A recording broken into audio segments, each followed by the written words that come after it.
Nicholas is 18 months old and suffers from a rare and severe skin condition. Jana has Down syndrome. Both have been at this children's home in St. Petersburg since they were a few days old, and we were told both had met the people from the US who were hoping to adopt them. But that's now in doubt because a new law bans Americans from adopting Russian children. A US family has been found for Nicholas. It's a rare adoption because he'll need support for the rest of his life. I would like my Nicholas to have a family because in a state institution, sick babies will not survive. About half of those living in the home are disabled.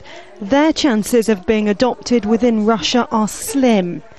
In 2011, about a third of all Russian children who found permanent families were adopted by foreigners, the majority of children with disabilities going to the US. The children here are all too young to care about whether they're placed with people from the US or elsewhere overseas.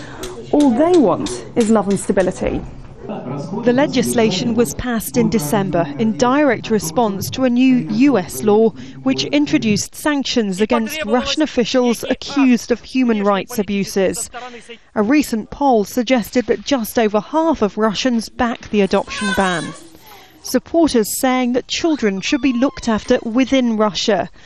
They've also pointed to cases like that of Artem Savelyev, whose adoptive American mother put him on a plane back to Russia on his own, claiming he had mental health problems.